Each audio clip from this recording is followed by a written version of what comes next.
Thank you for your interest and support of the Minnesotans Military Appreciation Fund, MMAF for short. We're delighted to share with you the video from our dinner, the Troop Appreciation Dinner, which was held last February 15th, 2007. And our keynote speaker was Tom Friedman, the Pulitzer Prize winning writer and journalist, who gave a wonderful presentation, including remarks and appreciation of our troops, and then comments about the challenges for us as a country going forward. But before I get there, let me take a minute to tell you about MMAF. MMAF is a citizens' effort in Minnesota here to say thanks to our troops and their families for their service, recognizing the sacrifices that they're making and the service they are devoting and committing to our country. What we try to do first is to create that awareness so everybody can say thank you and show our appreciation. And number two, to raise money to help, particularly the families of those who tragically or unfortunately have been killed, have soldiers, military soldiers killed in action, and those wounded soldiers. Unfortunately, those two categories exceed 100 so far since 9/11. And then another over 3,000 of those proud men and women from our states who have served in Iraq and Afghanistan or Kosovo. Secondly, let me now share with you a couple of the highlights of the evening's program. First, the message from our governor, Governor Palani, on video. And secondly, very wonderful remarks by Senator Boswich and comments from General Vessey. And then the video and personal stories in person by Kaplan, Jennifer Beck-Brown from Eugene, Minnesota, and Minneapolis suburb, and from Sergeant Brian Saaristo from the Duluth vicinity, and both of whom served very honorably. And in the case of Sergeant Saaristo, he unfortunately lost both of his legs in combat in Iraq. And there's a little surprise there that you will find very emotional, and that is that we had the opportunity to witness the presentation of a military award for his valor in combat. And you'll find that very heartwarming. And then, of course, the wonderful remarks by Tom Friedman, who spent the first few minutes rallying our support for our troops and for what they're doing. And then he went on to talk about green being the new red, white, and blue. In other words, the challenges that our country need to do with respect to the pollution and energy issues, all of which are intertwined with geopolitics, if you will. Finally, the appeal for continued support by former Mayor George Latimer. We are really making an impact, and that we're going to see this thing through. And I should say at the end there, we had over 600 people in attendance, a number of major supporters. The event was a great success, and we were able to, there were over 100 military people and their families who were there as our guests.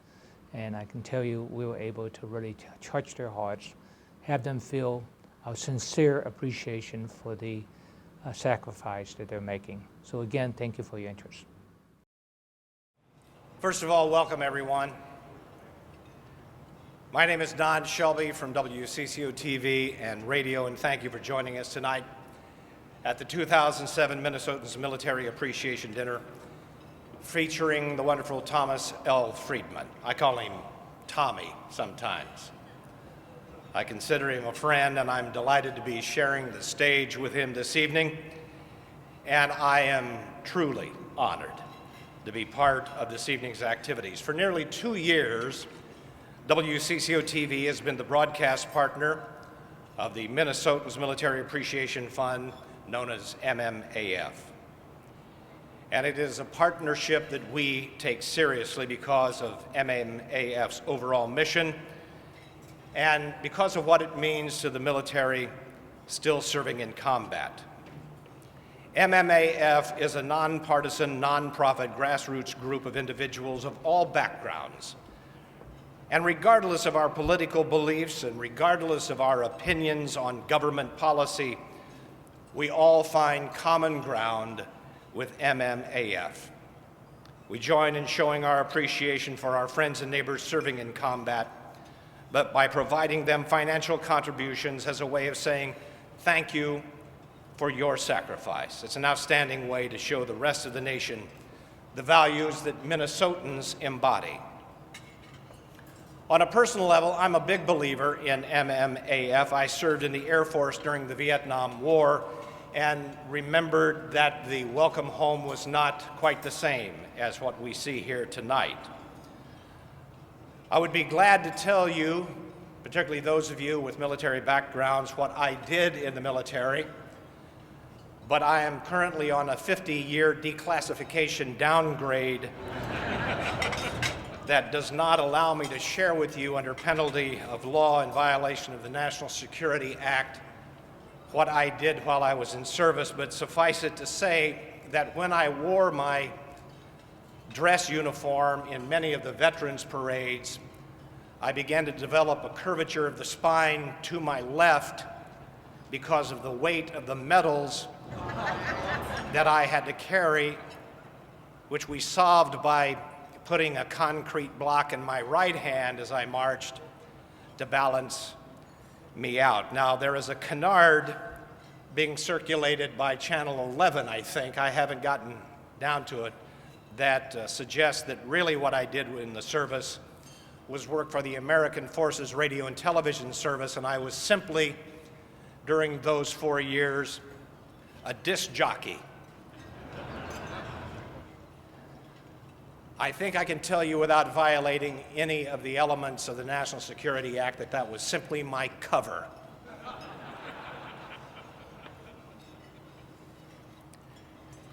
Now here's kind of a programming alert for this evening. I need to stress that you're going to be taking on an emotional roller coaster ride during this ceremony, I guarantee it.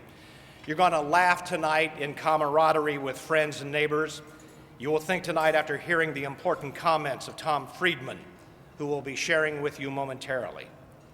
You may shed a tear tonight after meeting and learning the stories of our fellow Minnesotans serving in combat. And most important, you're going to feel proud of their sacrifices. And I hope you're going to feel proud of your participation tonight in MMAF.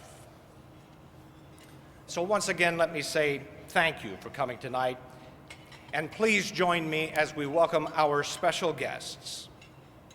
These first 4 individuals have devoted untold hours and resources to this program.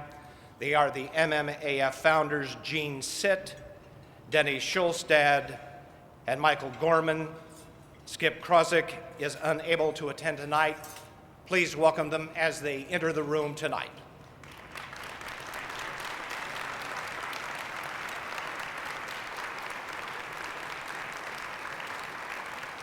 Thank you very much, gentlemen.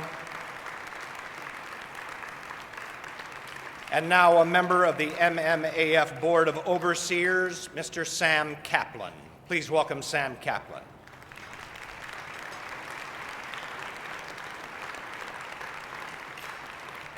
I would like to also introduce another one of our presenters tonight, MMAF co-chair and former United States Senator Rudy Boschwitz.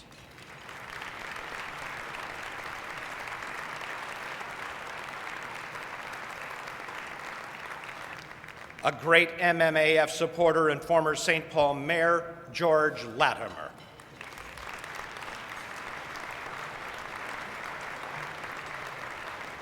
And please welcome a true American hero and former chair of the Joint Chiefs of Staff and fellow Minnesotan, General John Vessey.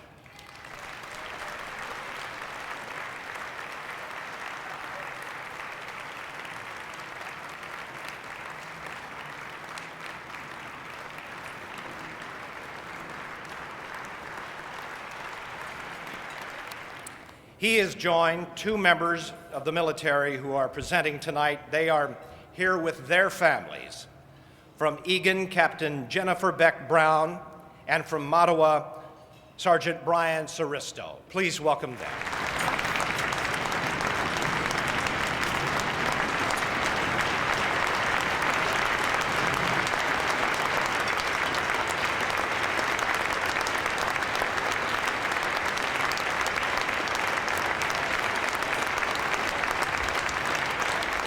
Ladies and gentlemen, it gives me great pleasure to introduce this evening, as he walks down the aisle to your reception, the keynote speaker, New York Times columnist, and Minnesota homegrown, Thomas L. Friedman.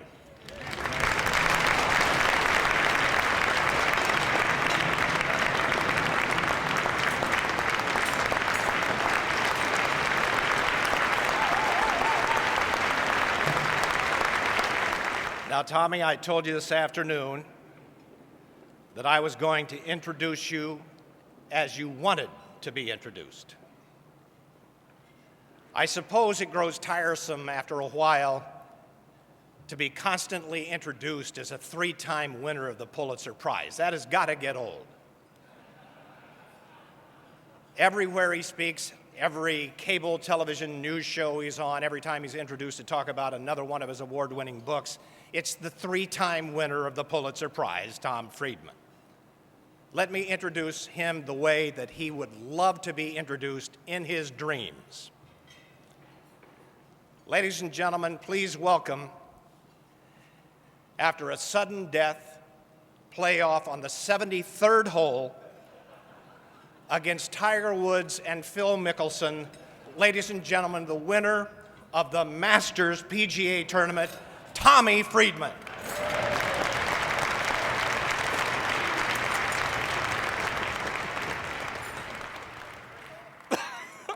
He just said he'd trade off 3 Pulitzers for that introduction. The fundamental purpose of MMAF is to say thanks to Minnesota's military personnel and their family. And there are, of course, as you know, thousands of Minnesotans who have served in combat the past 5.5 years.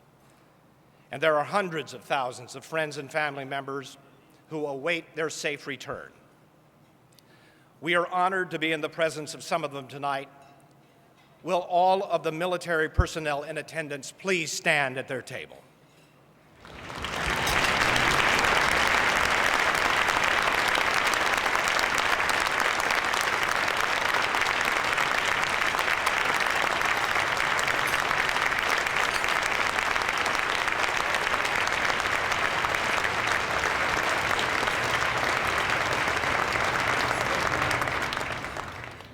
And I hope I don't embarrass them, but I would like to call out one couple in attendance tonight. We all celebrated Valentine's Day yesterday, and I hope everyone had a nice Valentine's Day.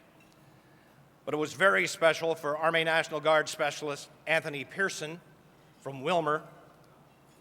He is a Purple Heart recipient and an MMAF grant recipient. He was injured September 12th of 2006, but on February 14th of 2007, yesterday, he was married to Jessica. He brought his lovely new bride to the dinner with him tonight. What a great start to your honeymoon. Will both of you please stand and everyone give them a round of applause and congratulations.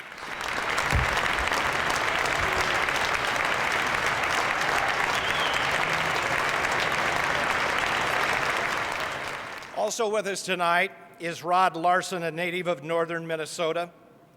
He served in the Air Force Reserve for 16 years, with 3 years in active duty, rising to the rank of captain. He's joining us tonight to present his distinct tribute to the United States flag. Ron? I ask that you address your attention to the flag of our country and listen while it speaks. I am your flag. I was born on June 14th, 1777. I am more than just cloth shaped into a design. I am the refuge for the world's oppressed peoples. I am the silent sentinel of freedom. I am the inspiration for which American patriots have given their lives and their fortunes. I am the emblem of the greatest sovereign nation on earth. I have led your sons and daughters into battle from Valley Forge, through the centuries, across the exploding beaches of World War II, through the burning swamps of Vietnam, and now into the mountains of Afghanistan and the deserts and cities of Iraq. I walk in silence with each of your honored dead to their final resting place, beneath silent white markers, row upon row. I have flown through peace and war, strife and prosperity, and through it all I have been respected. My red stripes signify the blood that has been shed in defense of our glorious nation. My white stripes symbolize the burning tears that have been shed by American parents who have given their sons and daughters. My blue field is indicative of God's heaven under which I fly, and my 50 stars show 50 states united as one under God and country. Old Glory is my nickname, and proudly I wave on high. Honor me, respect me, defend me with your lives and your fortunes. Never let my enemies tear me down, lest I never return. Keep alight the fires of patriotism. Strive earnestly for democracy. Worship eternal God and keep his commandments, and I shall remain the bulwark of peace and freedom for all mankind. I am your flag.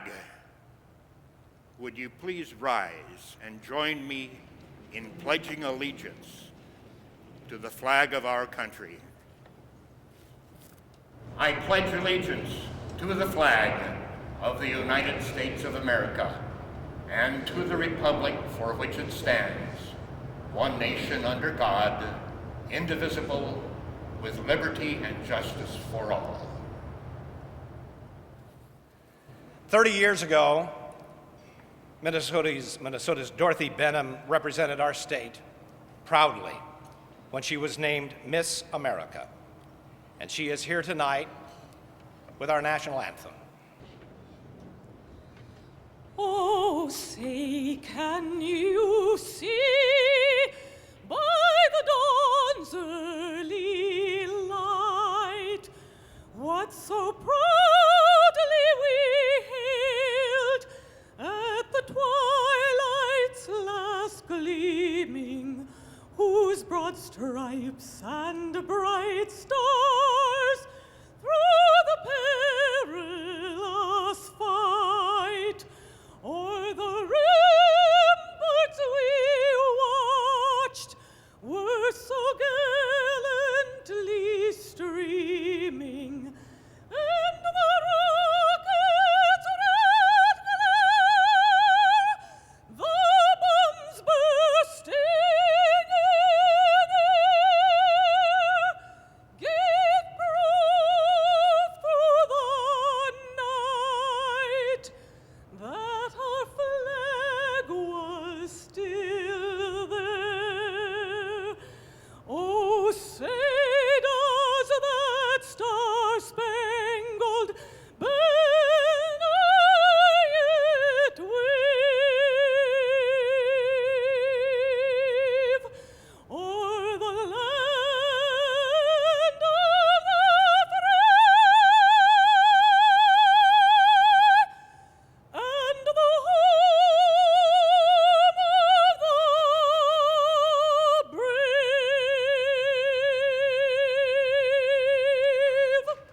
summer day, about 18 months ago, I joined former governors Wendell Anderson and Arnie Carlson and Governor Jack and General Jack Vessey and other Minnesotans at the Rotunda in the Capitol, and we helped launch something that a great American, Gene Sitt, had put together, the Minnesota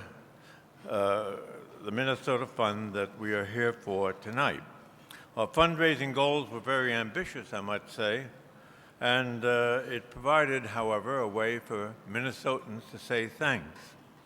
In doing so, Minnesota has truly, and Gene Sitt has truly, set an example for the entire nation. Most important, we have done wonders for our troops' morale. Throughout the evening, I encourage you to take a moment to read the small bands of paper that were around your napkin. They are messages from a Minnesota soldier thanking the MMAF and thanking you for your participation. Please remember their words and keep them in your heart throughout the evening. Let me conclude on one other note, and that note is to be patient and have faith in the United States of America. Wars are terrible things. Recognize that they always have been, that George Washington lost virtually every battle, and the war went on for 6 or 7 years before Yorktown, when victory was finally found with the help only of the French and because of the French at that time. The same was true in the War of 1812, when America lost battle after battle, and when the really final victorious battle took place in New Orleans with Andrew Jackson, and it took place 3 weeks after the conclusion of the war, after the Treaty of Ghent. Communications were very primitive in those days. There was no CNN. But wars have been terrible. In the Civil War, 620,000 Americans were lost at a time when our population was 1/10 of what it is today, which means that today it would be 6 million if the same percentage were to hold. The North lost battle after battle. Lincoln was harshly criticized. He was terribly abused. And 3 years after the war started, Lincoln finally found Grant. Grant brought with him Sherman. Sherman took Atlanta in September of 1864, without which Lincoln probably wouldn't have been reelected, and without which Lincoln would have been just another one-term president in the midst of a war. World War I was a stalemate until the very end. World War II was a series of miscalculations and errors, perhaps all culminating in the Battle of the Bulge. So be patient, and have faith in the United States of America. Governor Pawlenty couldn't be with us tonight, regrettably, but he has asked that we share this video with you. Good evening, and thank you for gathering in support of the Minnesotans Military Appreciation Fund. This is a fund that is in the great tradition and civic spirit of Minnesota. Government's role is so important and it's critical in so many ways, but Minnesota is a great state because we have civic leaders and community leaders and business leaders who rally around causes and say, we're going to help and we're going to lead on these issues as well. As governor, I've had a chance to travel to places like Bosnia and Kosovo and Iraq to visit our troops and to tell them Minnesota appreciates them. One of the things they often ask is, do people remember us? Do they remember what we're doing? Do they appreciate what we're doing? And of course, I answer, yes, they do. But it's great to have examples, tangible examples of how Minnesotans appreciate members of the military. And this fund does a fantastic job in a very tangible, very specific, and very heartfelt, helpful way, reaching out and saying to members of the military, we support you not just with our words, but with our deeds and our resources as well. You can imagine being far away from home, having left behind your family, having left behind your civic commitments, having left behind the opportunity to go to your place of worship, having left behind other opportunities that you might enjoy in life, And being gone for a year and a half, it's very, very difficult. And it can also be difficult financially. And of course, I particularly appreciate the focus of MMAF on getting resources to members of the military who've been wounded or to families of fallen soldiers. They have gone through unimaginable trauma. They face a lot of challenge, but they also do it with great courage and great diligence. And to receive support in that crucial time of discomfort, to receive love and comfort from the MMAF, I know means a lot to the members of the military and their families. And Gene Sitt and his whole team of MMAF leaders have been a wonderful example of people pulling alongside and saying, there's a need, and in addition to government, there's more that we can do to help. And I'm so grateful for their leadership and all the support that you've given this tremendous organization. So this work is important. It's not just a message of support, it's deeds of support that you're giving. The men and women in our military are so vitally important to our country. They raise their hand, they answer the call, they go because there's a need or because the country asks them. They do it with dedication, they do it with courage and diligence and patriotism, enthusiasm. They are just outstanding, outstanding individuals, and we want to support them in every way that we can. And the work of the MMAF really reinforces that and gives them a very tangible example of how much we care and support their efforts. And I want to say I'm very, very proud of each and every one of you for coming to this event tonight. I hope you open your checkbooks up and give generously, and thank you for supporting this tremendous organization.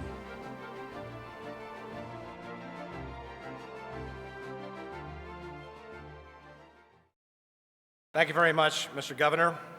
Now from the Minnesota Army National Guard, please welcome Chaplain Major John Morris, who will provide tonight's invocation. Ladies and gentlemen, it's a privilege to be with you tonight. Mr. Sitt, as a recipient and members of the MMAF, as a recipient of your gift, I want to thank you.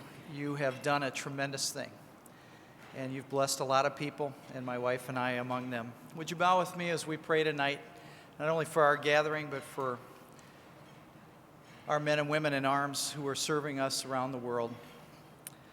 Gracious and almighty God, we pause before you, acknowledging, as we've been reminded earlier, that we are one nation under you. We seek you tonight. We ask your blessing upon this great organization, all who contribute to it and all who receive from it. We pray this evening in these days of war for our wounded men and women who recover from their wounds and seek to be whole again. We ask your healing grace for them and for their families. We pray for our warriors who are far forward in dangerous places in Afghanistan, Iraq, the Horn of Africa, and other places in our troubled world. God, we pray for success in their missions, restoration of peace, strength and grace for their families. And we pray for that day when your shalom will be upon our planet. But until that day, we pray for our society. Hold us together. Give us strength, and as the senator has asked, give us a measure of patience as we deal with difficult issues in troubled times. And now bless us tonight with joy of fellowship, with comfort and communion of being with men and women of valor and men and women of great grace and generosity. I ask this in my Savior's name. Amen. I hope everyone will continue to enjoy the start of your dinner this evening. MMAF has been the vision of, as you know, lots of people in Minnesota, but the engine of the ship has always been the leadership and the enthusiasm and the optimism of MMAF co-chair Eugene Sitt of Sitt Investments Association. Now, I would like to say something that's a little bit off script tonight because I don't think he would like it much if I were to say this. But not only is he the co-originator of this idea, of this thank you, of this recognition and memorialization, but because of the generosity of Mr. Sitt and his wife, Gail, we are humbled tonight to say that this entire event, the price tag for which was picked up by Gene and Gail. Gene, would you please come to the microphone?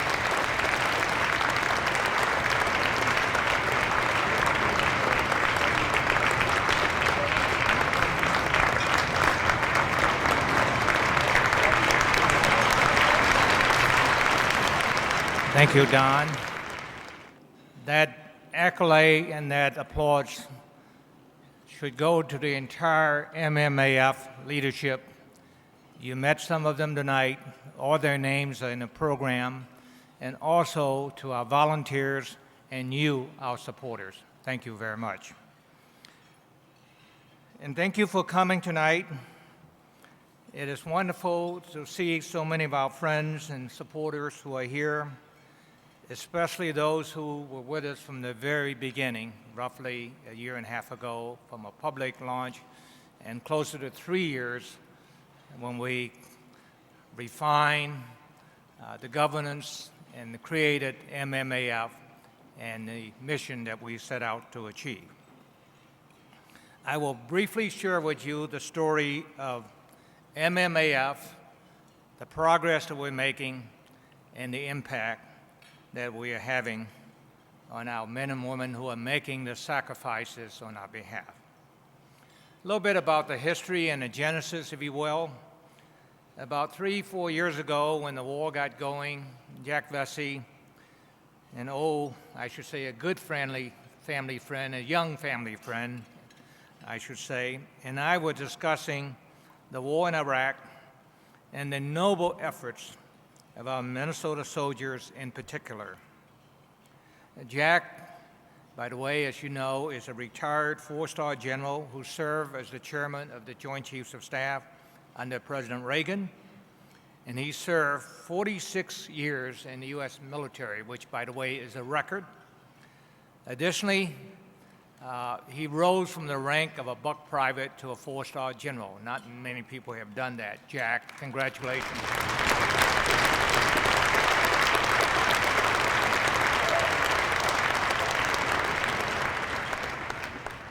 I became acutely aware of the unprecedented reliance on our Guard and Reserve units throughout the country, and particularly those men and women from Minnesota. And I wanted to find a way to say thank you to those friends and neighbors who are serving our country. And I thought that if I wanted to do it, I'm sure there are others of like minds, if you will. So I enlisted a small group of patriotic Minnesotans who believe in the mission of saying thanks to fellow Minnesotans who have served in the war. And they include people from both sides of the political aisles, and as Don said, we're non-political, nonpartisan, neither pro nor anti-war. We're really here to say thanks and to help these noble men and women from Minnesota. Minnesotans Military Appreciation Fund was then subsequently formed.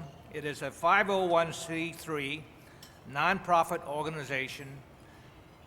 It is nonpartisan, nonpolitical, and is largely volunteer-run, along with a lot of my colleagues from SIT Investment Associates who are drafted volunteers, if you will, and I thank them as well. Let's recognize them.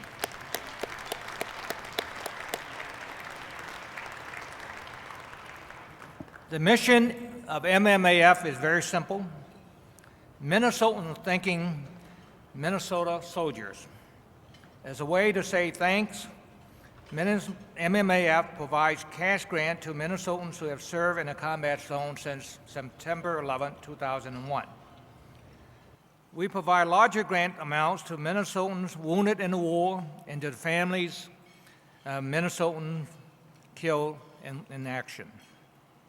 While we realized our grant may not make a big difference financially, these grants represent the embodiment of our Minnesota values, a citizen's effort to boost Minnesota morales and show appreciation. MMAF intends to say thank you and provide these cash grants until the last Minnesota soldier comes home. So we will be at it as long as you're serving us.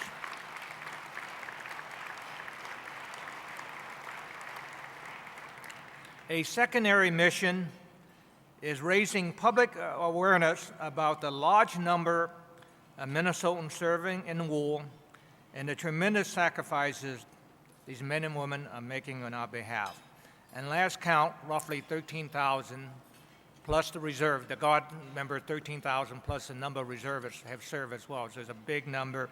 And as you know, the deployment, roughly 2,800 there right now, represent the largest co-op of Minnesota soldier since World War II. So it is, the magnitude is enormous, and you can just count the number of families whose lives have been disrupted. We try to work and raise public awareness with numerous activities. Some of you know about our appreciation walk for the troops. And last year, we had 2,800 participants walking the streets of downtown Minneapolis in a show of support for our troops. Additionally, our good friends at the Minnesota Twins and the Timberwolves have dedicated games to MMAF and have honored our troops on the field and on the court as well. Let me give you a brief progress report. We began the public launch in August of 2005, and with your help, we have raised more than $5 million.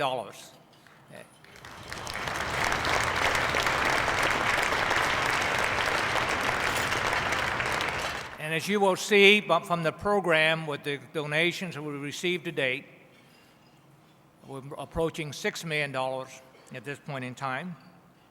We have given out over 3,200 grants.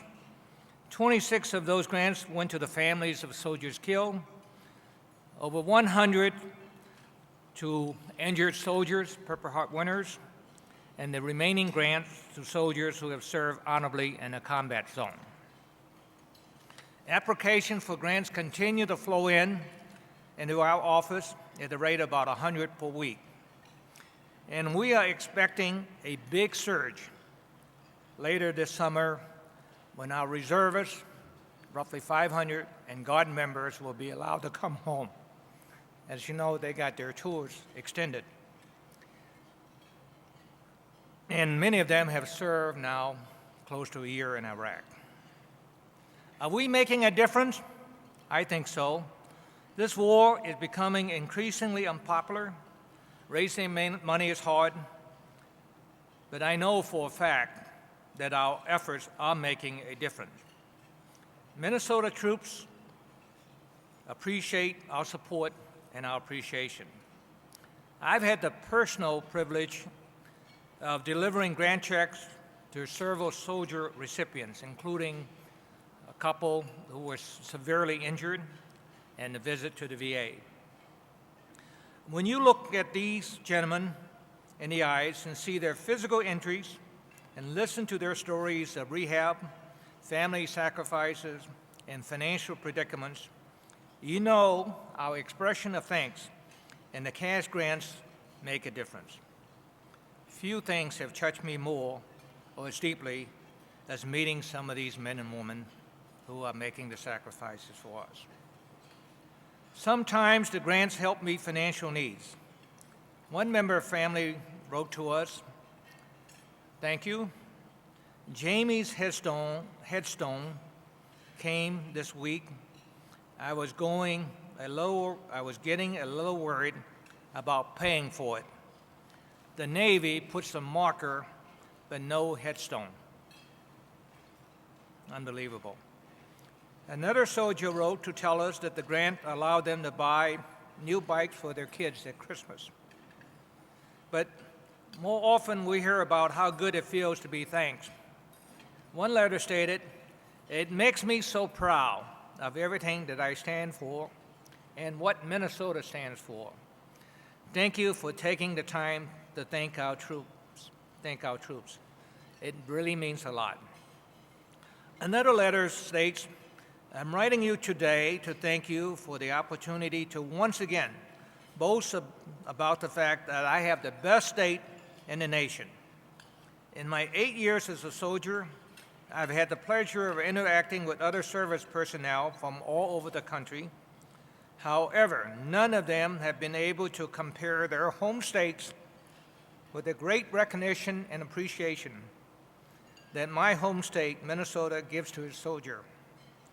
It's a good feeling to know that even though popular support for the war in Iraq may be low, Minnesota support for its soldiers will never fade.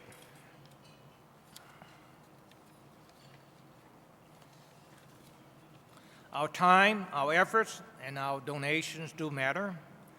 We truly are making a difference in the lives of these brave, noble Minnesota friends and neighbors serving our country. So thank you very much.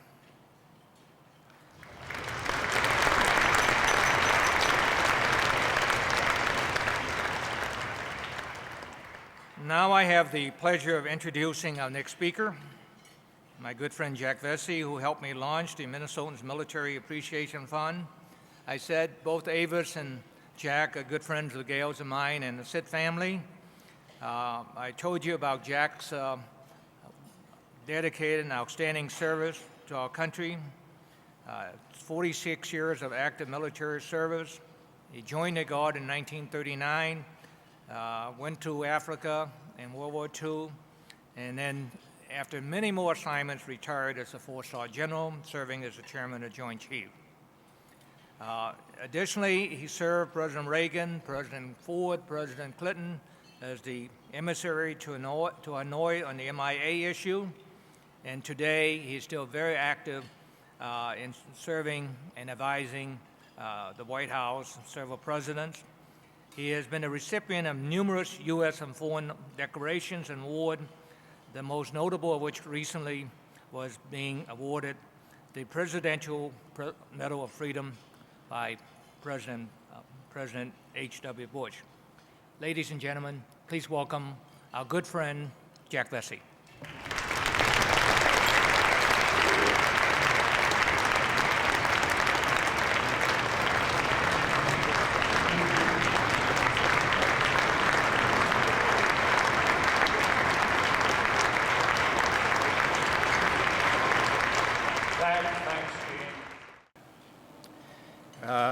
I'm very proud of my Minnesota heritage, but community efforts like Minnesota Military Appreciation Fund make me doubly proud.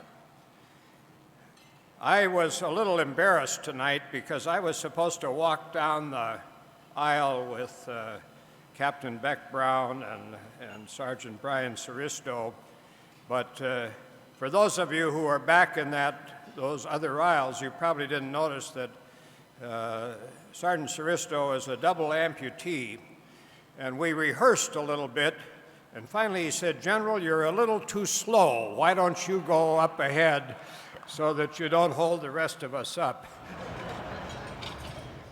As Don said earlier, thousands of Minnesotans have served and are serving today.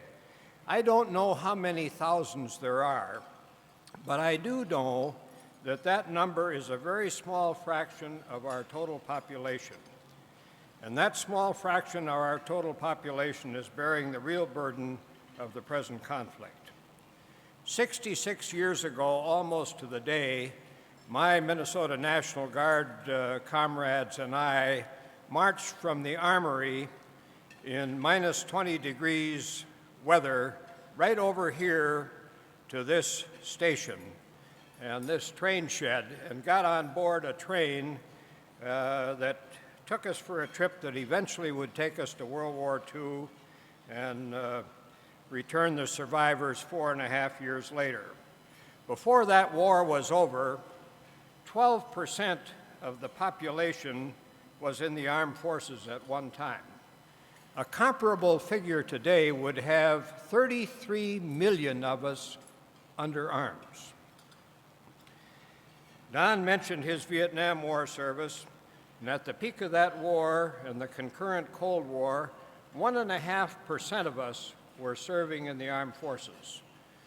A comparable effort today would have 3 times the number of people in uniform today than are in uniform. So as you can see, the men and women in uniform today are a very small percentage of America, and we truly owe them and their families thanks for the sacrifices they're making for the rest of us.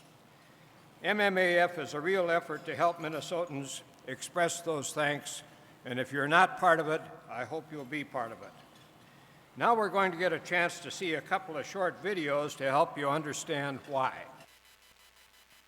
The state of Minnesota, currently wind chill of 3 degrees. All across the state of Minnesota, soldiers have left their homes to go to war. Let's go to the newsroom, get you updated here. I appreciate that. Todd's into, obviously, to talk about veteran services and...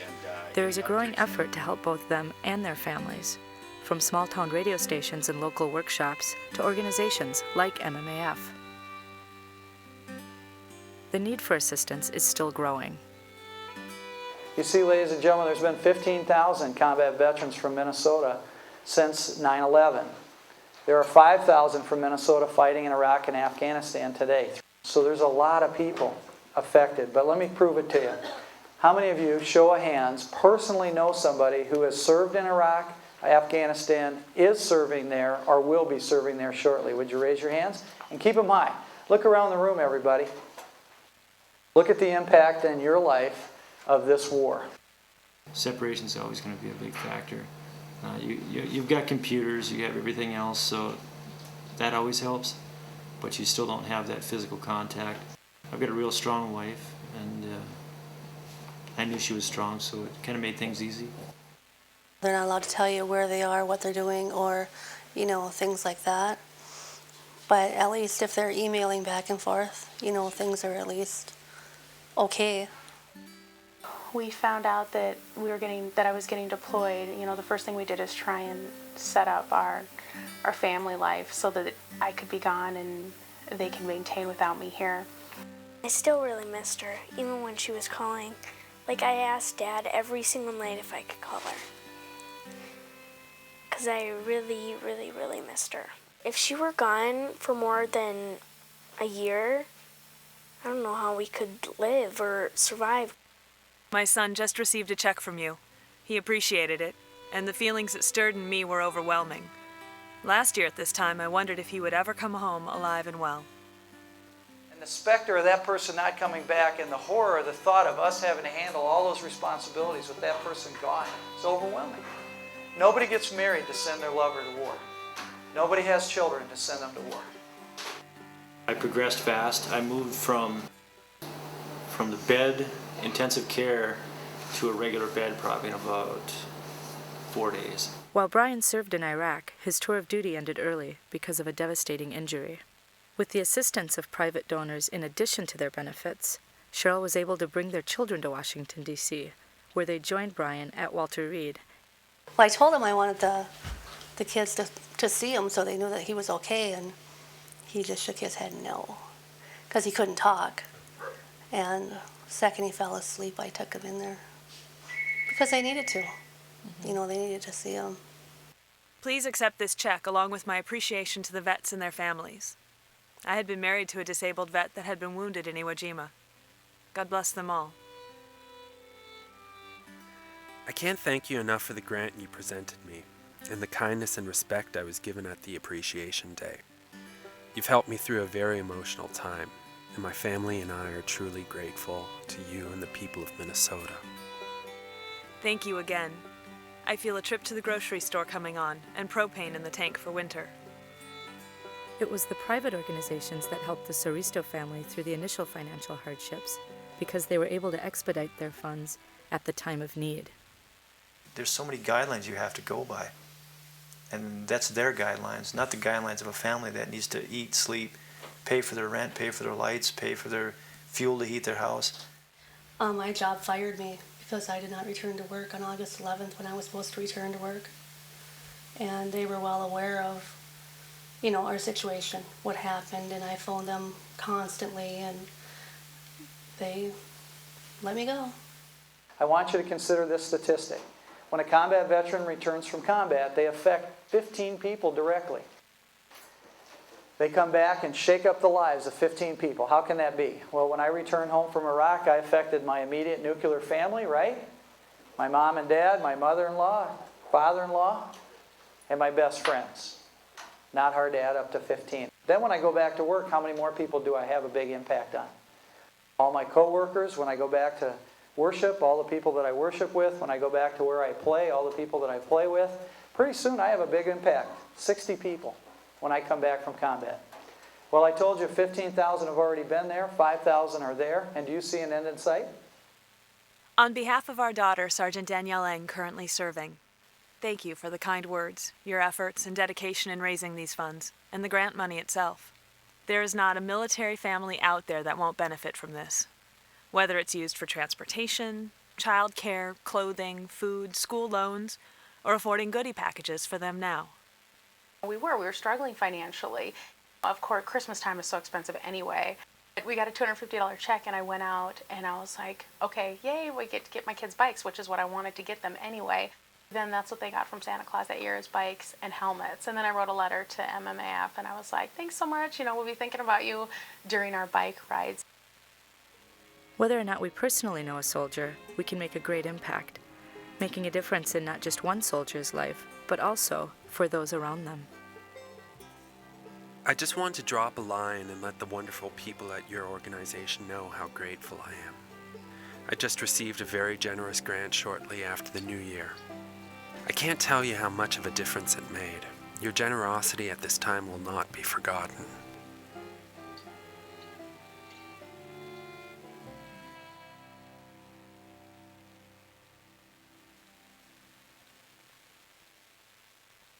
Beyond Iraq and Afghanistan, MMAF supports troops in combat all around the world. So let's not forget tonight Bosnia, where Egan resident Captain Jennifer Beck-Brown courageously served our country from November of 2003 to July of 2004. And waiting for her stateside was her husband Justin and her two young children, Braden and Gemma. She's returned along with her family, and she'd like to give an account of her time in Bosnia and her experience with MMAF. Captain?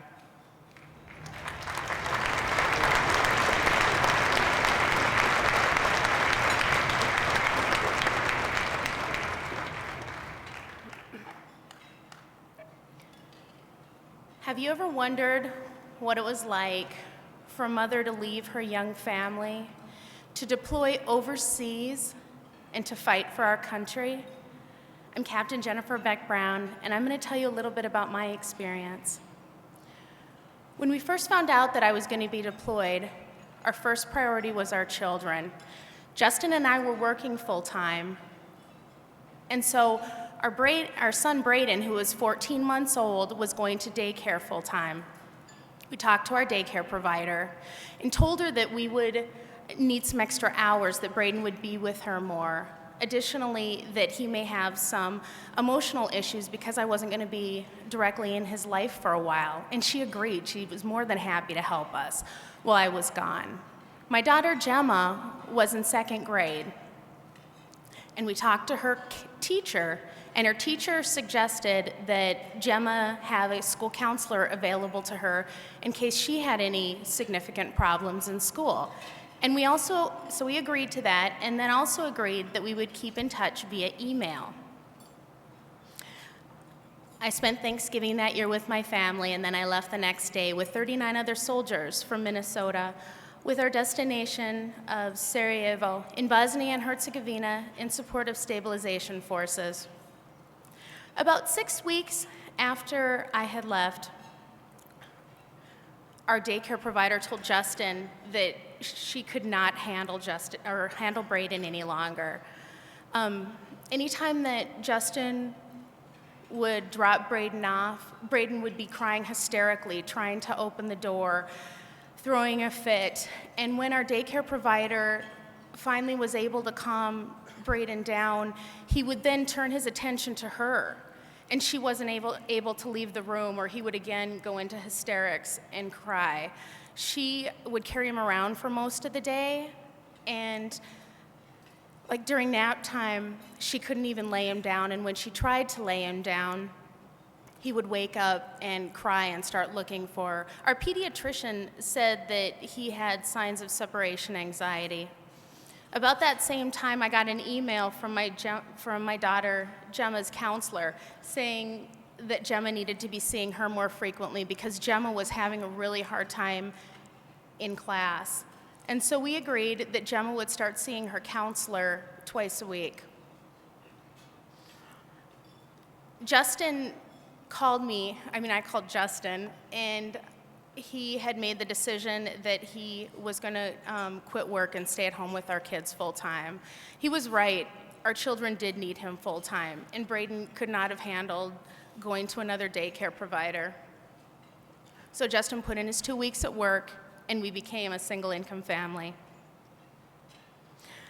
I was in Bosnia at the time, and I would not let myself think about how much I missed my family. I was working 14-hour days and exercising during all my free time.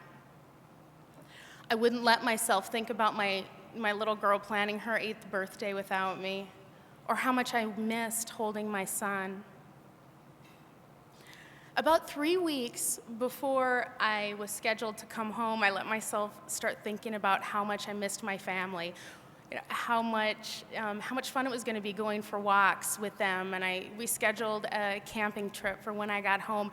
Those 3 weeks were the most difficult time of my entire deployment. I couldn't sleep, I didn't eat, I was anxious all the time, and I'll never forget what it was like when I got home. I flew in and I was coming down the escalator. My family was in the baggage claim area on the other side of the glass wall, and Gemma had her hands up against the glass, and she was looking up the escalator at me, and Justin was standing behind Gemma with Braden in his arms. It took us a couple months to get back into our normal routine, and as Christmas approached, we were still recovering from being a single income family.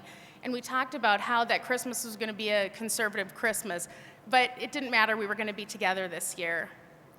2 weeks before Christmas, I got a check from the Minnesota Military Appreciation Fund for $250, and a result of that check, when my children woke up on Christmas morning, they had brand new bikes and brand new helmets. Thanks. My children had been through a lot, and it meant so much to me that they were able to have that at that time. And so from me and my family and everybody that benefits from the generosity of all of you, thank you.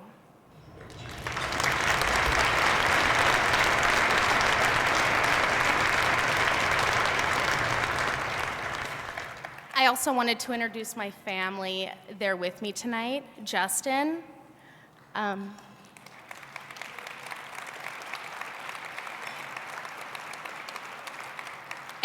Gemma and Braden.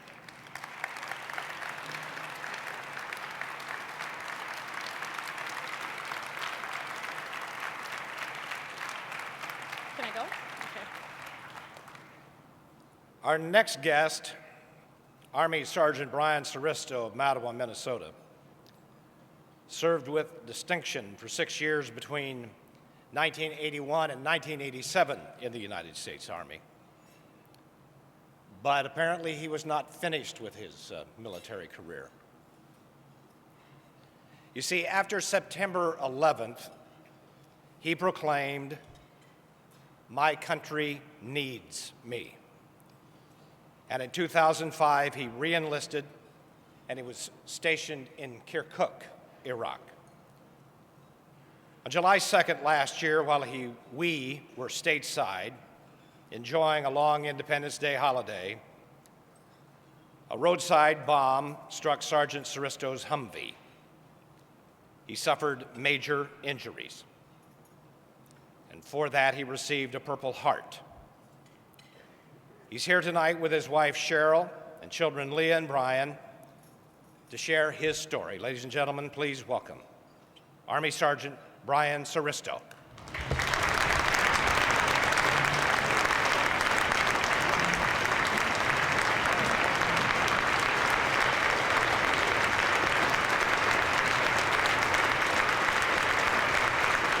Thank you.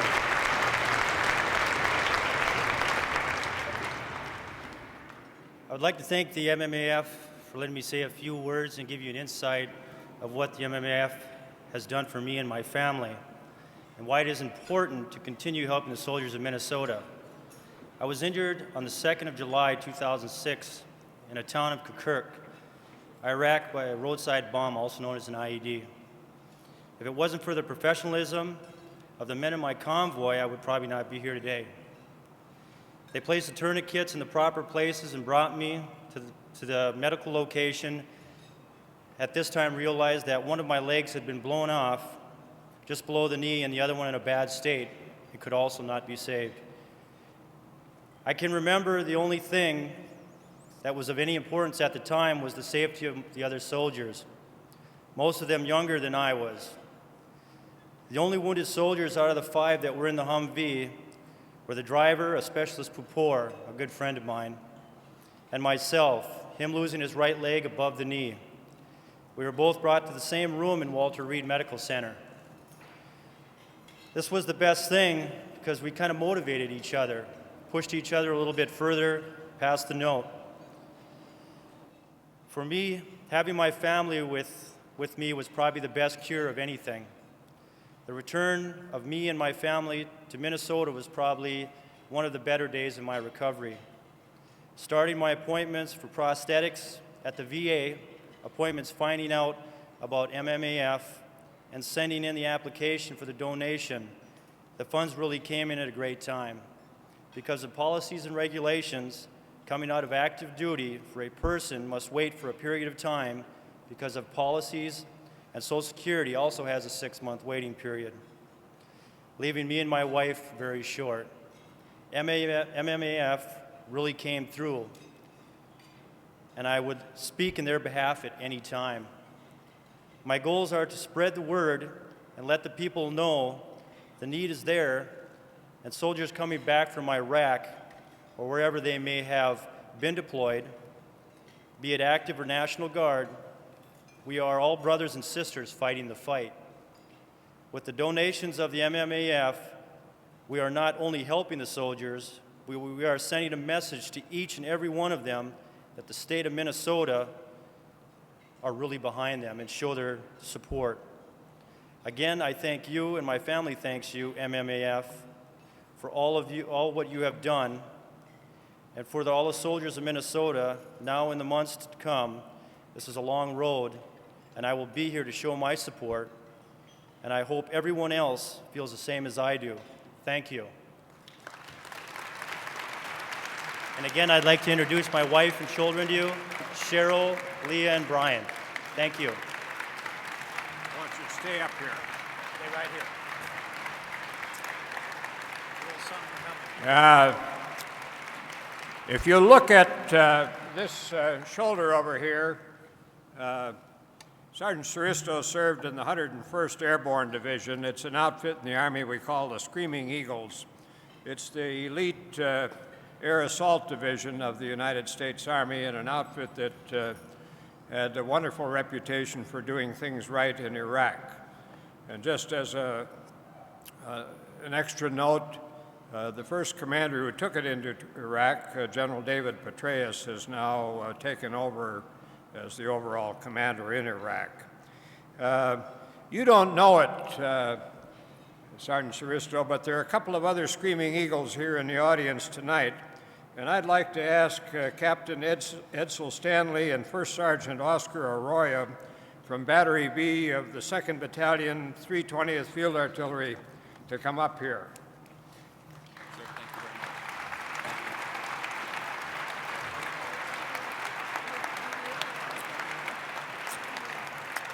These other Screaming Eagles are here to present the bronze medal to Sergeant Saaristo. Now, it's customary in the military service when an award is given, the Bronze Star is for achievement in armed combat against an enemy of the United States. And the reader of the citation will say, "Attention to orders." And it's customary for people to stand up and stand at attention, so I hope you'll do that. Thank you. Attention to orders. The Bronze Star Medal is presented to Sergeant Brian D. Saaristo for exceptionally meritorious service as a Fire Direction non-commissioned officer during Operation Iraqi Freedom 0507. Sergeant Saaristo's actions contributed measurably to the success of building a free and democratic nation for the citizens of Iraq. Sergeant Saaristo's professionalism and commitment to excellence reflect great credit upon him, 1st Brigade Combat Team 101st Airborne Division Air Assault, Task Force Band of Brothers, and the United States Army. Signed, Thomas R. Turner, Major General, United States Army, commanding. Sergeant Saaristo is also being presented the Combat Action Badge for engaging or having been engaged by the enemy.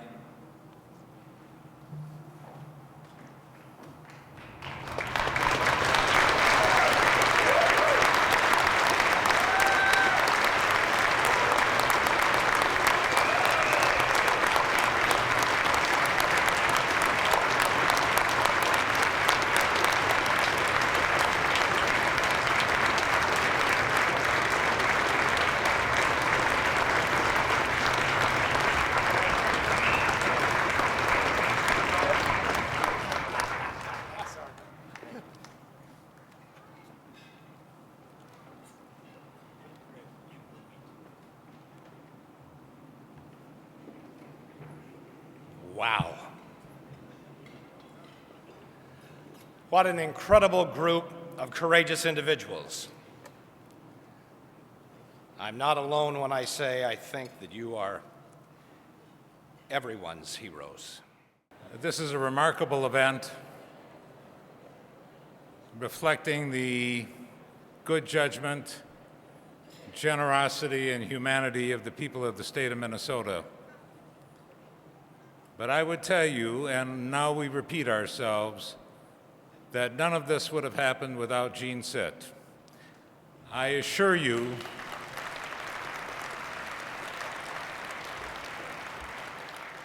that without his generosity, his energy, and his sheer doggedness, we would not be here tonight.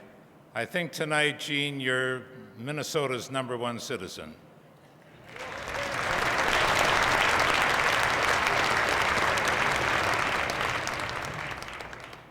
In every generation, there are a few, a precious few, who are the wise men and women whose views guide us and affect us in so many ways. Tom Friedman is one of those wise men. Around the world in 700 newspapers, twice a week, we read what Tom Friedman has to say. We think about it, we argue about it. It impacts how we proceed. This is a man who's world famous. You heard several times about the 3 Pulitzer Prizes. What you may not have heard is that his rise in the New York Times organization was meteoric, without parallel. In a period of 13 years, he went from being the bureau chief in Beirut to being the bureau chief in Israel, to being the chief diplomatic correspondent, to being the chief White House correspondent, to being the international economic affairs correspondent, and then finally to the foreign affairs columnist. And as he journeyed through these various stages, he learned much about the world, which has affected him in so many different ways. There are very, very few writers of columns of this type who also are able to be best-selling authors of books in the manner that Tom Friedman has been. Beirut to Jerusalem, Longitudes and Attitudes, The Lexus and the Olive Tree, translated into 27 different languages, and The World is Flat. These are remarkable things. That book will soon be on the New York Times bestseller list for 100 weeks. It's a very, very impressive resume. But it really doesn't tell you about Tom Friedman. And let me suggest to you that there are 3 qualities that you should have in mind as to why he is different from all of the rest. Tom Friedman demystifies the basic and important issues of our time. He cradles them in his hand, and he deconstructs them so we can understand them. He provides clarity and insight in a way that is unequaled. My wife Sylvia and I care deeply about Israel and have read a great deal about it over the years. But we both had exactly the same experience.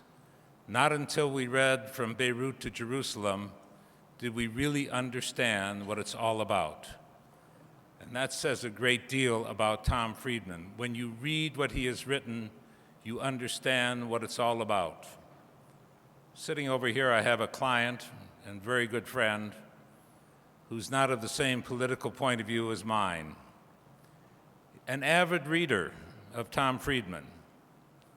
And I say to him, Mark, I'm delighted to see you agree with Tom Friedman. He said, oh, I don't always agree with him, but he always says it better than everyone else, so I can understand it and I can deal with it. Secondly, I would tell you that Tom Friedman is a world-class listener. He listens to the heads of state. He listens to people in the marketplace. He understands the issues that relate to world economics, oil, national and international politics, because he's always listening. He's always talking to the people who influence our times. And finally, I would tell you one last thing. What separates him from all of the rest is his capacity and willingness to change his mind. If you think about it, and you examine the people who are on television and who are some of the column writers, they are so tied to supporting the people who are their principal supporters that they become doctrinaire and engage in what is essentially sloganeering. That's not Tom Friedman. Tom Friedman is constantly taking in new information. Tom Friedman constantly understands the heavily nuanced quality of the world issues that we have to face today. So when Tom Friedman tells me something, I believe it is something he really believes. And that credibility is so terribly important. For some of us, he's Iggy and Margaret Friedman's son. For Mark Rosen in the back, he's his classmate from school. But he does put damage to the old adage that you can't be a prophet in your own hometown, because you are our prophet, Tom, and we are very delighted to have you here this evening.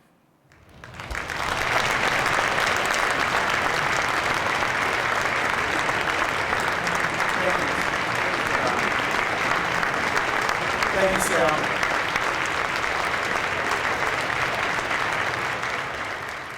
Thank you all so much, all of you who have contributed so generously to be here this evening. It was an honor to volunteer for this duty and to come in this morning from Washington. I have to particularly thank, though, my old friend and childhood bowling partner, Brad Lehrman, because of all the people who... I operate by the kind of Darwinian speaking method, and I get hundreds and hundreds of speaking requests every year, and I basically ignore them all and just see who keeps coming back and coming back, coming back. It's sort of a fish swimming upstream, you know. Well, Brad, you're that salmon, okay? That's just one of the reasons that I'm here tonight. My wife, as I was going out the door, said, "What are you going to talk about?" And I said I was really going to talk about my new thoughts on green as the new red, white, and blue. And she said, "You got to say something about the Middle East and Iraq." And my wife is always right. So I thought I'd give 2 speeches tonight and hope that they will somehow come together. A very short few remarks about Iraq right now, and then a longer piece on what I see as the post-Iraq future for America. Whenever I try to do this, it always reminds me of this joke when they were digging the channel under the English Channel, you know, the tunnel to connect Great Britain and Europe. They put it out to bid, and they got bids of $2.2 billion from Bechtel and $2.3 billion from other big contracting firms. Got one bid for £100,000 from the firm of Goldberg and Cohen on the Upper East End of London. For fiduciary reasons, they had to go check out the bid. Sent a team out there, knocked on the door. Mr. Cohen answered. Goldberg was on the road. They said, Mr. Cohen, how can you possibly dig a tunnel under the English Channel for £100,000? He said, what's so difficult? Goldberg will start on one side. Cohen will start on the other. We'll each have a shovel. We'll dig until we meet. What if you don't meet? So you'll have two tunnels. So I hope these two talks will meet. Otherwise, you'll have two speeches. About Iraq, let me simply say this. I know some of you here supported the war, some of you didn't, some of you served, most of us watched. But I think there are two things about which we can all agree here this evening. One is that we who watched owe those who served an enormous debt, and we owe them our best efforts to ease their burden. And that is the main reason I am here tonight.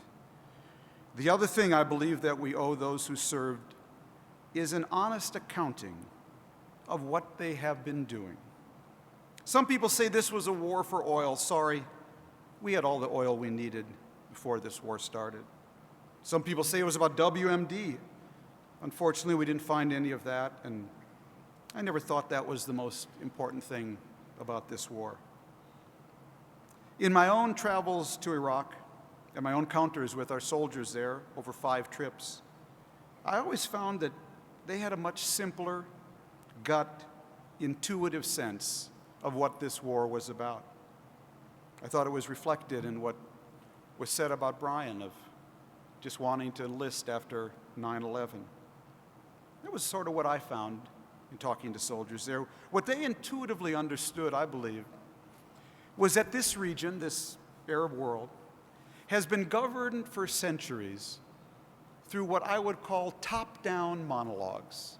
Top-down monologues by kings and dictators and colonial powers, always talking down to their silenced people. And so much of the backwardness and the anger and the humiliation and terrorism that pours out of that region grows from that long history of nothing but top-down monologues. What we've actually been trying to do in Iraq is something truly important, albeit incredibly difficult and maybe ultimately impossible. We've actually been trying to host the first ever horizontal dialogue in the history of the Middle East. We've actually been trying to host the first attempt ever to let the people, the constituent communities of an Arab country, write their own social contract. It's not easy, but it is important. Because if the people of Iraq could somehow, Shiites, Kurds, Sunnis, come together and agree through a horizontal dialogue on a social contract, so they would not need an iron-fisted dictator with a top-down monologue. Oh, if they could do that, it would mean not only that some kind of decent, democratizing, at least, government was possible for Iraq, but in fact for the whole Arab world, because all these countries are basically the same. If we can't do it, it means that region, its future, is one of endless top-down monologues and all the bad things that will flow from it. What does a horizontal dialogue look like? I was sitting here at this table thinking about that. You know what it looks like?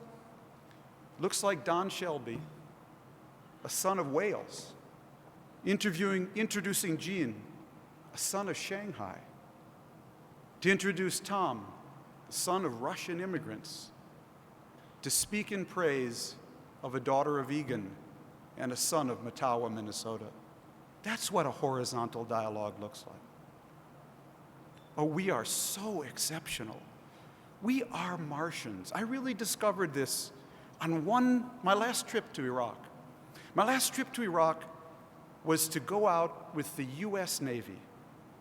Actually, I stayed first with the Iraqi Navy, and they took me out to the USS Chosin. The USS Chosin is a guided missile cruiser that sits at the top of the Persian Gulf and guards one pipe, because all of Iraq's oil south of the country comes out through one pipe in the Persian Gulf.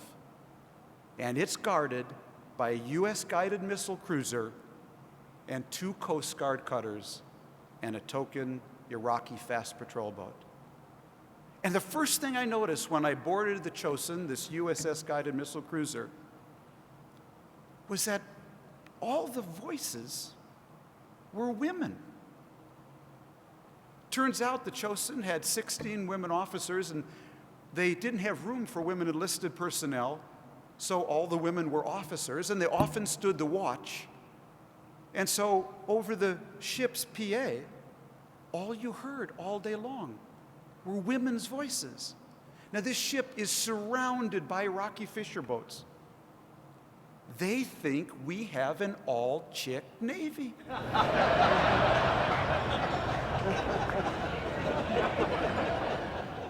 Do you know how incredible that is for Iraqi fishermen? So then I go out and I visit one of the guided missile cruisers. It's commanded by a Hispanic American woman ensign. Do you know what it is to be an Iraqi fisherman and have your ship boarded by an Hispanic woman ensign? What a mind-blowing experience. Oh, it gets better. You see, the Iranian Navy's on the other side, Revolutionary Guards, fast patrol boats. They dart over the international line there that runs right adjacent to the oil spigot. They like to tease us and harass us. So we have to get them on the phone and tell them to get lost. Who does that? A Persian-speaking American woman, a young woman whose family immigrated from Iran, who joined the Navy, and she gets them on the phone. And she gets them on the phone and she says, "This is the US Navy, get across the line." And those Iranian Revolutionary Guards tell her, "I want to speak to a man." Sorry, you'll speak to me. We are Martians. We are so unusual, this incredible horizontal community that we have built. But at the end of the day, for me, you can strip all the stuff about oil and WMD away. It's just a little of the beauty of that we've been trying to bring to this deeply troubled and tribalized world. Now, we will continue to debate, I'm sure for a long time, about how wise it was or is to try to bring that kind of ethic to that part of the world. It's a valid debate, it's an important debate, and there are people who deeply love our country on both sides of that debate. And we will and have had heated debates about how well our administration has executed that policy. But there is one thing I personally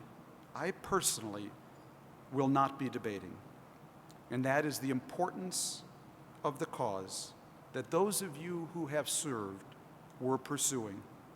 This horizontal dialogue, this essence of people living together. I still hope those efforts will be redeemed, but I have no illusions. I have no illusions. The hour is late, the road is long, the tribalism of the Middle East endemic, and the energy of people who want us to fail boundless. But I did not come here tonight to talk about the odds of success. I came here for one reason, to express my thanks to those who don't really ever get to decide the wisdom of a war, don't really get to determine its execution, don't really get to debate its virtues, but who, when the orders come, willingly answer the call. I hope every ounce of your sacrifice is redeemed, but let no one tell you, and let no one tell your children, that what you were doing was not something really important. Thank you. One day, I hope soon, we will be out of Iraq. And when we do, and when we are, we're going to need to find a way to heal our country and get America's groove back, because we've kind of lost our groove a little bit with the rest of the world. And what I'd like to talk about for the rest of the evening is what I've been thinking about, a kind of post-Iraq politics, maybe almost post-9/11 politics for America, of how we can get our groove back. And for me, that's a politics built around this simple concept called green. Now, I learned a long time ago as a columnist, someone who deals in the world of ideas, that to name something is to own it. If you can name an issue, you can own an issue. The world is flat, kind of stuck. The problem with the concept green, in my view, is that the people who named it all these years were actually the people who opposed it. They subtly named it to really reflect their opposition to it. And they named it liberal. To be green was liberal, tree-hugging, girly man, sissy, unpatriotic, vaguely French. Vaguely French. That's what it meant to be green. Well, friends, I'm here tonight, and through my column twice a week, I'm here to rename green.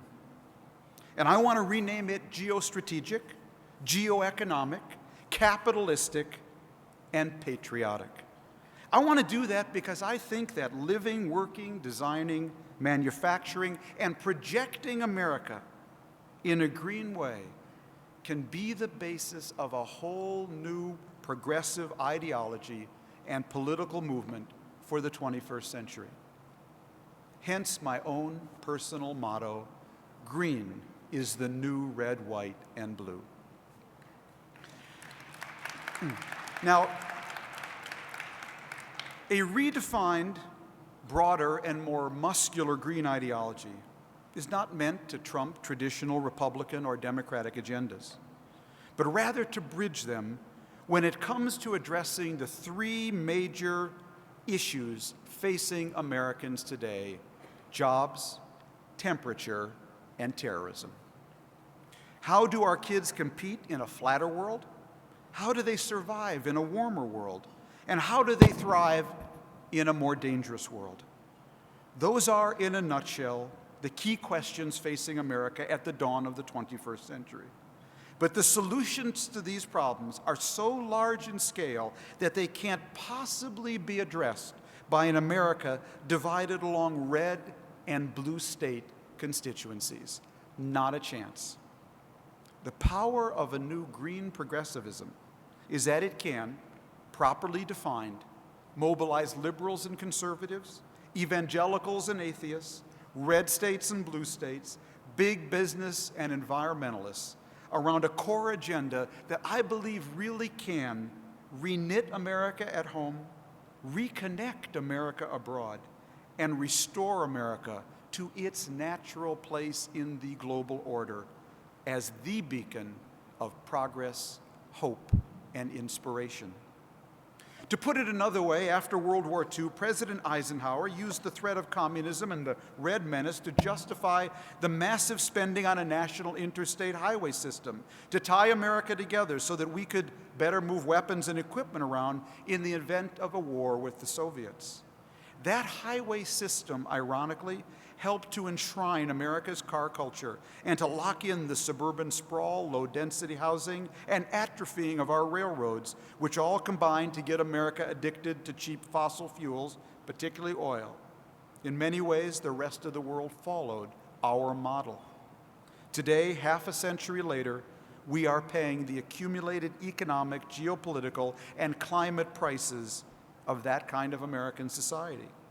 Oh, I'm not here proposing that we turn the country upside down and radically alter our lifestyles. No, we are who we are, including a car culture. But if we want to continue to preserve who we are, enjoy the benefits, and be able to pass them on to our children, we need to fuel our future in a cleaner, greener way. The good news is that the green technologies to do this are here. The bad news is that to deploy them at the scale needed to preserve our lifestyle will take a Herculean effort and a unifying ideology. President Eisenhower rallied us with the Red Menace. The next president will have to rally us with a green patriotism. The reason that green is the new red, white, and blue has the potential to scale and become a bridging ideology is because the whole notion of green has undergone a fundamental transformation since just the year 2000, becoming in the minds of many people something bigger, broader, and more urgent, even if they have not articulated it that way themselves. I like to call this new ideology geo-green, in order to convey that it goes beyond traditional concepts of green to embrace geopolitics, geoeconomics, and grand strategy in a way that liberals and conservatives can, should, and must embrace. How did we get here? How was it that green has gone Main Street in so many ways just in the last few years? Several things came together. First was 9/11. 9/11 taught us that we are in a war on terrorism, and we are funding both sides of the war. Oh yeah, we're funding the U.S. Army, Navy, Air Force, and Marine Corps with our tax dollars. And unfortunately, we're funding Iran and Saudi Arabia and Al-Qaeda and Islamic Jihad and Hezbollah with our gasoline purchases. We are funding both sides of the war, friends, and that's really stupid. We have got to find a way to curb our use of gasoline in a way that brings down the price, that defunds people who have drawn a bullseye on our back. That's the first reason people are starting to intuit that this green thing has some geostrategic dimensions to it. Second reason green has gone Main Street is the world is flat. Yeah, the world is flat, and 3 billion new consumers just walked onto the global economic playing field, all with their own version of the American dream. A house, a car, a toaster, a microwave, and a refrigerator. If we don't find a way to fuel their future in a cleaner, greener way than we did, we're going to burn up, choke up, heat up, and smoke up this planet so much faster than even Al Gore predicts. We have never in the history of the world seen 3 billion people move from low environmental impact lifestyles to high environmental impact lifestyles in this short a time. And one thing we can't do is say to them, oh, we got to grow dirty, but you're going to have to grow clean. Because unless we set an example, they're going to do whatever is cheap and easy, and that's called coal, gasoline, fossil fuels. And that leads to the third reason that green's gone Main Street, is that people are starting to understand that China's environmental impact, it's not just confined to China. President Hu Jintao was in South America last year. promised to spend $100 billion developing South America. Developing what? Railroads and ports. Railroads and ports to extract natural resources from the interior of South America and take them to China. China has every right to do that. We did it in our day. China now has the demand, need, and ability to extract those resources in its day. But here's the problem. I was down in Peru in June with my family, went deep into the Peruvian Amazon, up the Rio Tambopata to the Conservation International Research Station. And along the way, our guide, an eco-tour guide, said to me, you know what, Tom? ExxonMobil explored for gasoline, for oil, right here, along the river, in the heart of the Amazon.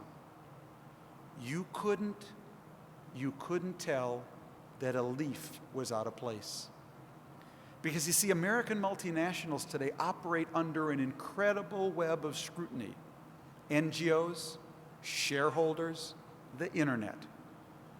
So when they leave the shores of our country and do put a footprint on the Amazon, they know they need to leave it as pristine as they found it. Chinese multinationals do not operate under any such web of scrutiny. And therefore, we need to be in a dialogue with them.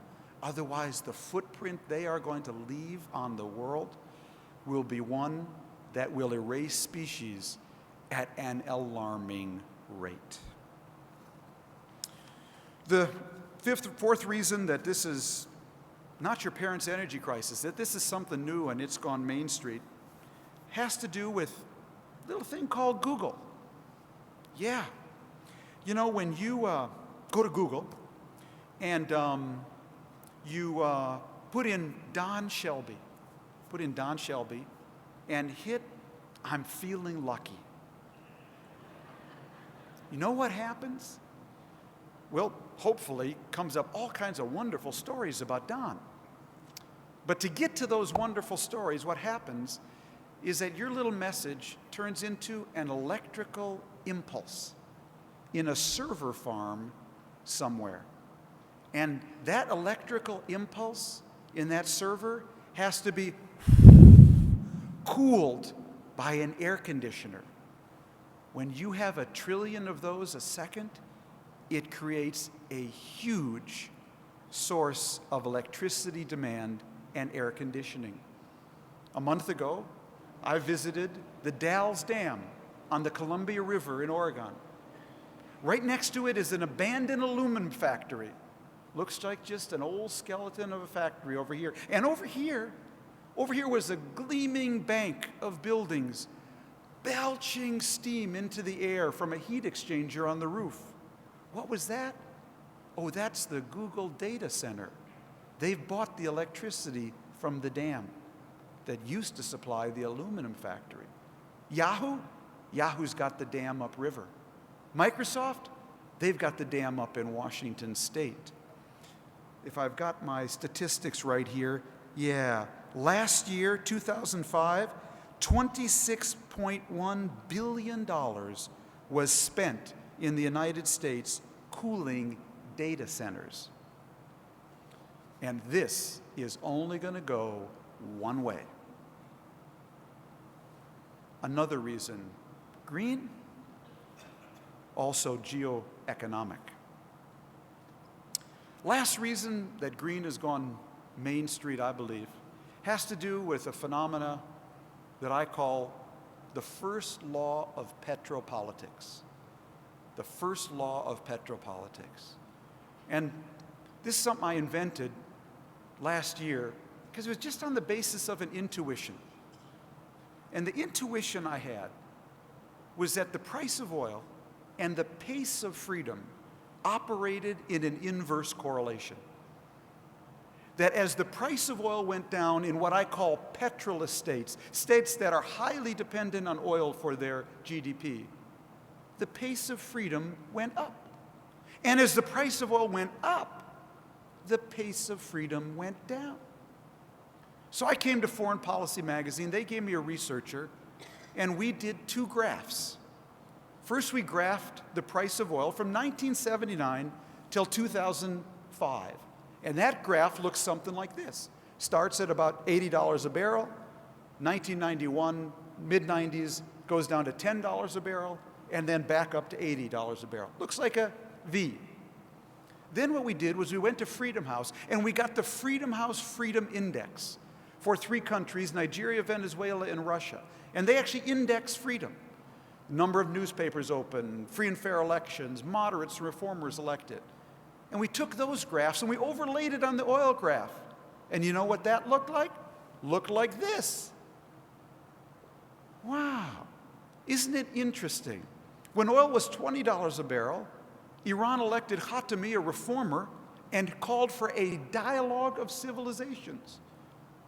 When oil is $70 a barrel, Iran elects Ahmadinejad, who says Israel should be wiped off the map, and the Holocaust never happened. Oh, friends, I can promise you one thing. At $20 a barrel, the Holocaust is not a myth. That's a luxury of $70 a barrel. At $30 a barrel, President Bush looked into Russian President Vladimir Putin's soul and saw a good man down there.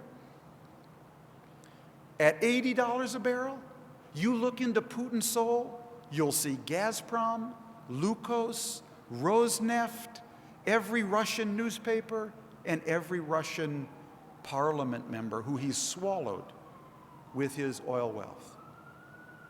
Friends, the price of oil and the pace of freedom operate in an inverse correlation. And what does that mean? What that means is we thought the fall of the Berlin Wall was going to unleash an unstoppable tide of free markets and free people. And it did for about 15 years. 15 years that coincided with oil at $20 to $30 a barrel. But as oil has moved to $50, $60, $70 a barrel, that's triggered a countertide of petro-authoritarians called Venezuela, Hugo Chavez, Putin's Russia, Ahmadinejad's Iran, Angola, Equatorial Guinea, Sudan, you know the whole list. Another decade of this petro-authoritarianism, and we will have a truly poisoned geopolitical world out there, because these people do not wish us well, and they do not play by our rules. Another reason why green has become geostrategic. The last reason I would say that green has become geopolitical, geostrategic, and Main Street has to do with our own country. I believe that, first of all, making the green the center of a new American progressivism is truly a way to unite our country. It has always been obvious to me that Americans, ever since 9/11, have been dying to find a way to make a contribution, their own victory garden in this war on terrorism. Call it what you will. And I can think of no better way than calling on every American to lead and live a greener, more energy-conserving life as a way to give us a shared mission to contribute to this war. Secondly, green is the way to stimulate every young boy or girl in this country to go into math and science, to make America more competitive by becoming smart in math and science and designing the next great green, clean technology. Because I can assure you of one thing, all you investors in the audience, clean power, green technology is going to be the growth industry of the 21st century. Oh, I know that for sure. What I don't know is whether we, America, whether we're going to dominate that industry. You see, China's going to go green, not because they've read me or Rachel Carson. China's going to go green because they can't breathe anymore. They're growing at 10% and giving back half of it in lost workdays, polluted rivers, and choked traffic. And when China goes green, China is going to go green on the basis of low-cost, scalable green technologies. If they aren't low-cost, they won't scale in China. And if they don't scale, they won't have an impact. And once China develops those low-cost, scalable green technologies on its platform, they'll come our way and they will clean our clock if we let them. In the next great industry, this is the next dot-com industry of the 21st century. We need all hands on deck to be educated and able to compete in that industry. And what a wonderful way to lead yet another renaissance of the American economy. And I got to tell you, I'm still an optimist about this country. A lot of people read the first edition of The World is Flat, thought, oh my God, Friedman thinks China and India, they're going to eat us for lunch. But you know, while y'all were reading the first edition, I was writing the second edition. And what I was actually doing was going around the country. I got to tell you, you know, if you look at my desk in Washington, metaphorically speaking, I got like two big piles on my desk. And one pile is from energy entrepreneurs, people inventing the craziest, wildest, most fascinating clean power and green technology, cars, solar panels, engines and batteries you could imagine. And they're all saying, Mr. Friedman, come look at my technology. And over here, I got a whole pile of letters from school teachers and principals saying, come to our school. We're trying this experiment. We've got this idea. We've got a new way to teach kids math and science. Come to our school. So I got to tell you, friends, Washington, D.C. is brain dead. Not a single visible brainwave. Beep! There isn't even a beep, you know, right? But I've got good news. The country is alive. The country is blessedly alive. So when I hear people say, you know, the 19th century belonged to Britain, 20th century belonged to America, and the 21st century will belong to China, I say, not so fast. I'm not ready to cede the 21st century to anybody. You know, my grandma back here in Minnesota, Grandma Friedman, God bless her, she used to sit by the fire in the cold Minnesota winters, and she would say to me, Tommy, never cede a century to a country that censors Google, okay? It was just a little thing Grandma Friedman used to say, sitting by the fire. So I'm not ready to cede this century to anyone, but we are not going to win it. We are not going to win it by default either. We need a plan. We need a galvanizing and unifying strategy. And I believe a green progressivism could be precisely that movement. Before I finish, though, I have to share with you one other insight that I've gained in doing my green research. I spent the last year doing a documentary for the Discovery Channel, which hopefully will air this spring, about green technology. It's taken me all over the country to amazing places. And this journey has made two things clear to me. One is green has gone mainstream, as I said. But the other thing it's really made clear to me is that green hasn't gone down Main Street very far. We shouldn't fool ourselves. It hasn't gone very far. If you've put a solar panel on your roof, a windmill in your backyard, or bought a hybrid car, God bless you. But it is a drop in the ocean. About 4/5 of the world's energy today comes from fossil fuels, coal, oil, gas, which are the main sources of the greenhouse gases that create climate change and global warming. Creating a truly scalable alternative energy infrastructure, one that could change our weather. That's what we're talking about, folks. Changing the weather. That requires systemic change on a global scale. It is a huge industrial project. Whether you are talking about a wind farm, solar panels, nuclear plants, carbon sequestration facilities, these are huge industrial projects if you make them big enough to make a difference. We can get there, but we have no time to lose, and America must be the leader and not the laggard. A challenge like this is so hard, though. It is so hard because the costs of not doing anything, we don't feel immediately. Our kids will feel them, our grandchildren will feel, we don't feel them immediately. And so what this really requires is something really unusual. It is the ethic of stewardship by our generation.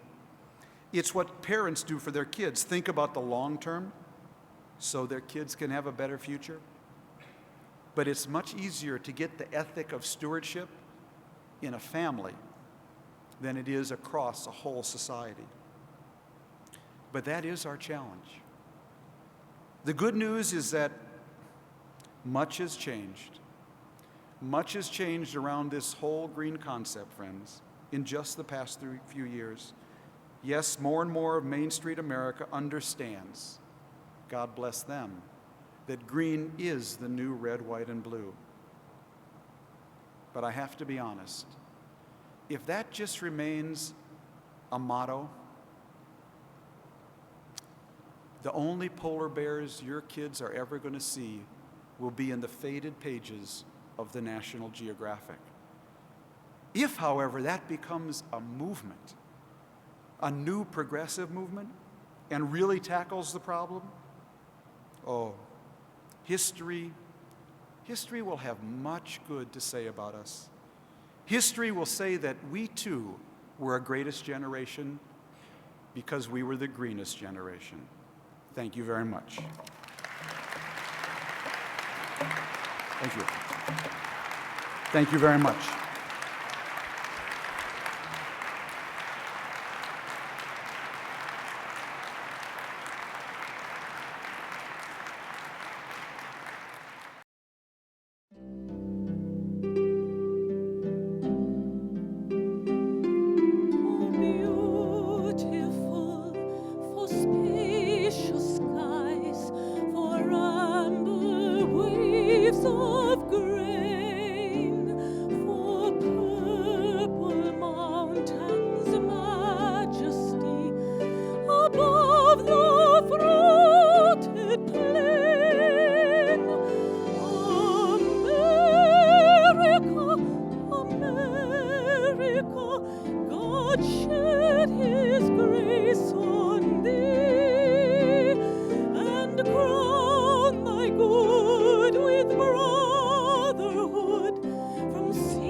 Soul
join me in thanking Dorothy for her beautiful performances tonight. Thank you so much, Dorothy. That was absolutely outstanding.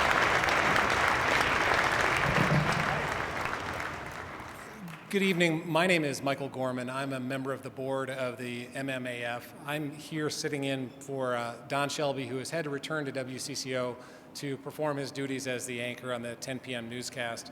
I think we can all agree that Don did a wonderful job for us tonight, and I'd like to acknowledge that for him. And I'd also like to note that the folks at WCCO, many of whom are in the audience, have been a fantastic partner for what the MMAF has tried to do in terms of free advertising. They've been a fantastic sponsor, and we're greatly appreciative of that. Before we move on to our last speaker of the evening, I just wanted to take a moment with a special thank you to Tom Friedman. I think as all of us know tonight, we have been challenged, as Tom is wont to do. We're going to think about the world a little bit differently based on his contributions. And Tom Friedman had many, many places he could have been tonight. He had many, many other opportunities, as he mentioned. He's a man that is in global demand. And what he chose to do was to return home, to sit down and honor the folks who have served, to share some insights on his particular view of the world that is, we know we're going to hear much more about in the years to come. I just want to thank him for the spirit that represents, and thank him for his restlessness and his persistence in trying to make this a better country. Thank you so much for that, Tom. Appreciate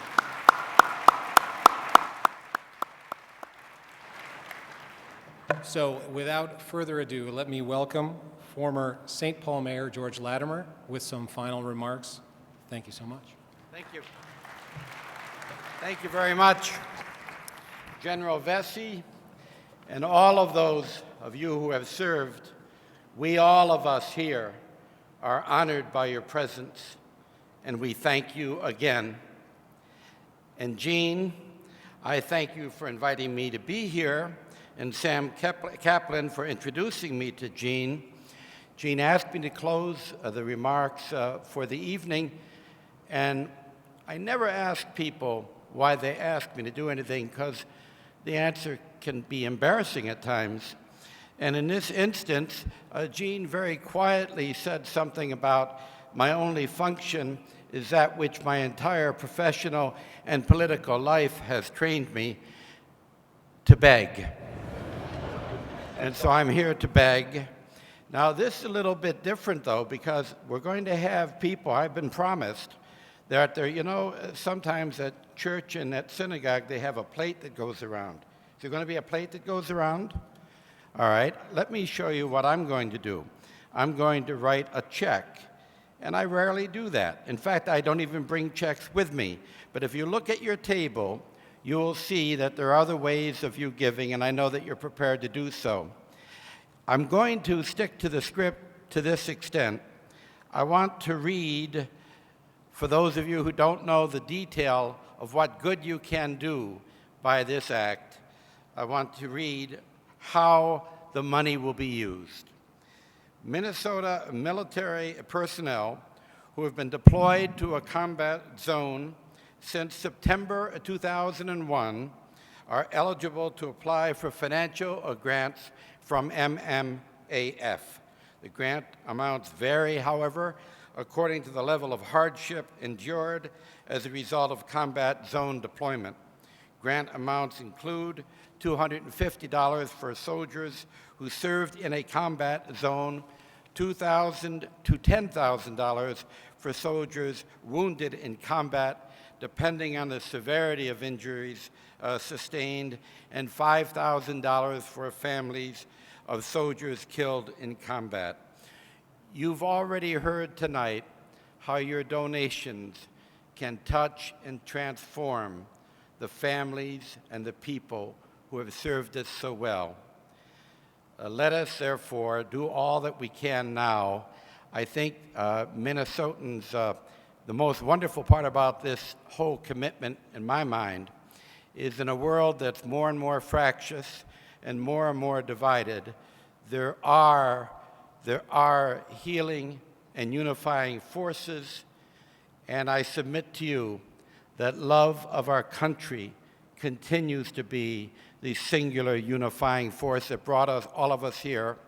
love of this state of Minnesota and the people in it. But more than that, we cannot merely love in the abstract without thanking those who finally submit to the greatest risks on our behalf so that the spirit of liberty can be retained. As Tom Friedman has said, they have not chosen where or when they will serve. We, through our process, make those choices, and they give and give and give. And for that, we give our profound thanks. Thank you. Give generously. Good night.